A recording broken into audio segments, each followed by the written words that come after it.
Hi guys, welcome to Invest with George, where I look at company fundamentals, I look at risks and opportunities in publicly listed companies. Today we're looking at CRISPR Therapeutics, which is a leading biotech in the genomics space. This company was the first company to bring a gene editing therapy to market. So even in medicine, this is a pretty important company, even though it's a relatively small company. The market cap is $5 billion and it has an enterprise value of $3.5 billion. Shares trade around $55. The company IPO'd in 2016. I think they raised $50 million. And it's been quite volatile. It had this big run up in 2021. Since traded down and sideways over the years. 2023, they actually brought a therapy to market, the first gene editing therapy to market. And the shares didn't really react positively to that news, probably because the market knew that the commercial limitations of the therapy and the fact that it wasn't going to generate profits, at least in the short term. So just some background information. The company was founded in 2013 by Dr. Emmanuel Charpentier. What this doctor discovered is the Cas9 gene editing enzyme or bacteria, and it's a molecular scissors, so it cuts off.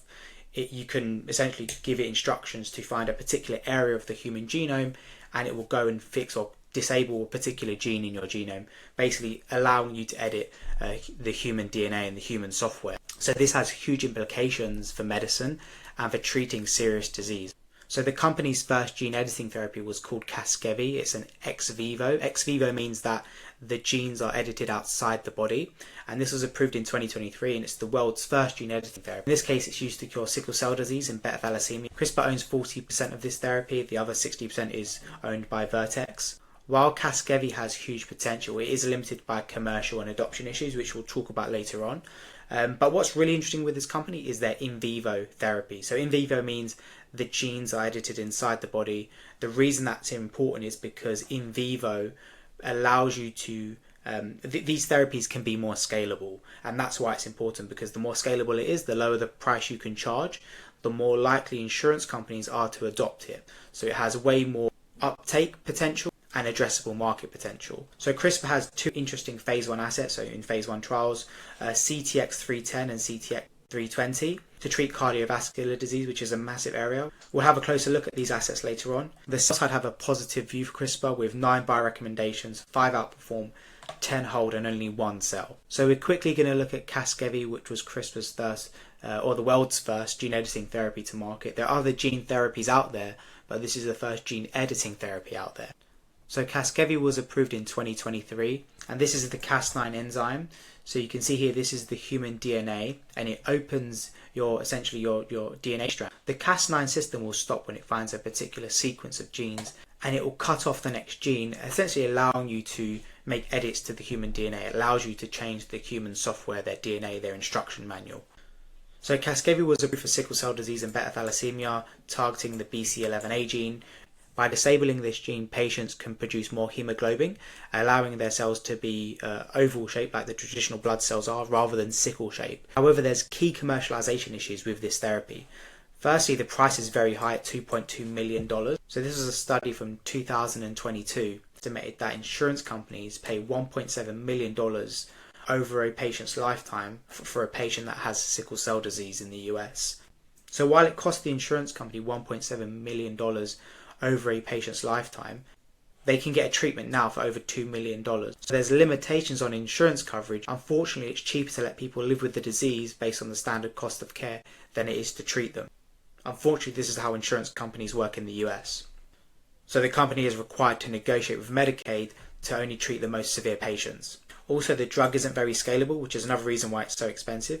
It requires you to build out these advanced treatment centres where patients go in and their treatment time costs 1 year. So just to quickly explain the way patients get treatment is they go into the advanced treatment centres, they're given a conditioning medicine which gets the stem cells from their bone marrow into their blood. Their blood is then taken, collected and sent away for DNA editing, where they edit the stem cells. This process is extremely long and it's not very scalable, which is why it takes 4 to 6 months. Once that's completed, the patients are then asked back into the advanced treatment centre, where they're given essentially chemotherapy to get rid of the existing stem cells in the bone marrow, and then they're infused with the newly edited stem cells that disables the BCL11A gene. And this is a permanent cure, but they still have to be monitored for several weeks and months following treatment, which is very expensive because they have to still be in the advanced treatment centre for a prolonged period of time with medical supervision. So because part of the treatment is receiving chemotherapy, it ruins the reproductive organs. So this is another reason why patient adoption is low. So if you're a male or female, that you may want to freeze your sperm or egg cells before you get treatment, particularly if you're younger, which is tens of thousands of dollars. Plus there's a huge additional IVF cost later on, which could be hundreds of thousands of dollars in total. So these are a few reasons why adoption has been so low. And currently Casgevy is still not profitable for Vertex and CRISPR. So the key opportunity with CRISPR lies in these in vivo therapies, mainly CTX-310 and CTX-320. And these are both phase 1 assets. So CTX-320 is used for patients with hypercholesterolemia and hypertriglyceridemia. These conditions are when you have high LDL cholesterol and high triglycerides in your bloodstream, which block up arteries and cause cardiovascular issues such as stroke, heart disease, pancreatic disease. So the way 310 works is it uses the lipid nanoparticles through the Cas9 system to edit specifically liver cells, where it disables this gene. By disabling this gene, there's an 86% reduction in bad cholesterol and 82% reduction in triglycerides, with no issues in liver function, which is really positive early data, but this is in a small human trial. Very promising. Disabling this gene stops the production of this protein, which slows down the body's ability to clear fats in the blood, therefore reducing the risk of cardiovascular disease. The American Heart Association estimates that 25% of Americans, which is under 90 million Americans, have elevated LDL cholesterol equal to or higher than 130 milligrams per deciliter. So that means the addressable market size could be several million Americans. Probably not 87 million Americans, but it'll probably be several million if this therapy reaches market. And it could be cheaper than existing medicines such as statins and other medications that people take for these conditions. However, a key risk is that it's still in early trials with a small cohort of patients. The price point is unknown, so while this sounds good that it could be cheaper and bring down the cost of care, the price point is still unknown. So Verve and Eli Lilly are also developing a similar therapy targeting the same gene to manage bad cholesterol.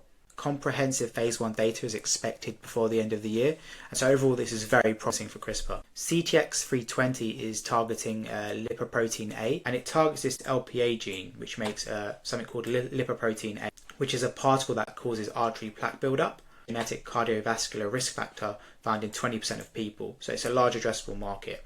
Preclinical data found that it produces lipoprotein A in primates by 95%. But the key risk with this therapy is that there's RNA therapies on the market or in development by Amgen, Novartis and Eli Lilly, who have late-stage trials that could set the standard of care for lowering lipoprotein A.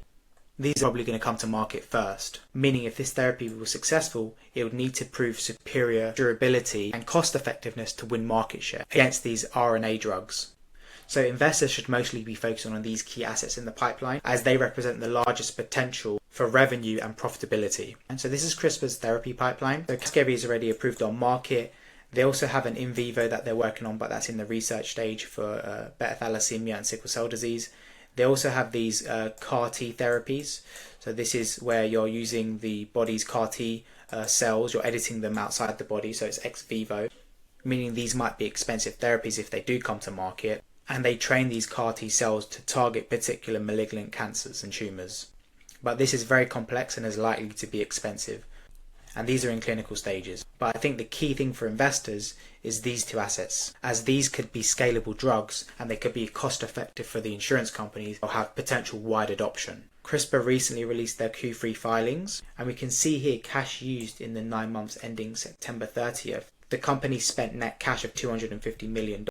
If we divide this by 3 and times by 4, the annual figure will be 330. In terms of cash and marketable securities, they have $1.9 billion on the balance sheet, which is very healthy. If we take the cash equivalents and divide by the potential annual cash burn, we get just under 6 years. So CRISPR has a very long runway in terms of cash. However, that is because they have been diluting shareholders, raising equity, and issuing stock for stock-based compensation. So you can see in 2020 they had 66 million shares, but as of November 6th they had 95 million shares. So over the 5 years they now have 95 million in shares, which is a roughly 44% dilution over the 5 years, which is quite significant. While CRISPR isn't profitable yet, ongoing dilution means that future earnings per share, EPS, will be decreasing as the company issue more and more shares. So it's something potential investors should keep track of over time. Because CRISPR isn't profitable, it's hard to determine what the company could be worth because they don't produce a profit, and it's not known when they're going to produce a profit. Management did say in a recent earnings call that they expect to break even on Casgevy in 2028, but they haven't explicitly said when they want to be profitable, or have they communicated any sort of margin guidance. But just to summarise, CRISPR was the first world-approved gene editing therapy. They've got a strong balance sheet and they've got a leading in vivo pipeline. So there's other companies that are developing in vivo assets, but CRISPR is quite far along and is looking to move into phase 2 if these phase 1 assets do well. If they meet their trial outcomes, they could be coming to market towards the end of the decade or into the early 2030s. The main weaknesses are cash burn, ongoing dilution risk. Casgevy also has a slow ramp. Even when it does reach profitability, CRISPR will only be taking their 40% share of the profits. So it's unlikely this is going to be a huge amount of money. And the fact that there's no clear path to profitability just yet. The key assets include CTX-310 and 320, which could disrupt a multi-billion-dollar lipid market. There's also strong M&A potential. We saw Eli Lilly agree to purchase CRISPR Therapeutics. I think it was for $1.6 billion. And I think there's potential for CRISPR to be acquired by a larger pharmaceutical player, especially if they report more positive results from their in vivo assets. Threats include competition for RNA and base editing rivals, regulatory uncertainty, and also payer uncertainty. So bear in mind, guys, this is still a speculative investment. The company isn't profitable, it's still earning cash. However, they do have some really interesting assets, mainly these in vivo assets, which could easily be multi-billion-dollar peak sale drugs. However, this is something that probably won't be seen until the 2030s. However, positive trial data from these in vivo assets will likely be catalysts for the share price. Also to note, in July, a director purchased $52 million worth of shares. I think he purchased 1 million shares. An insider buying $52 million worth of shares is significant and indicates positive sentiment from those inside the company. I hope this video helped you understand CRISPR in more detail. This is not investment advice. Always do your own research before investing in individual stocks. Thank you guys for watching, and I'll see you in the next video.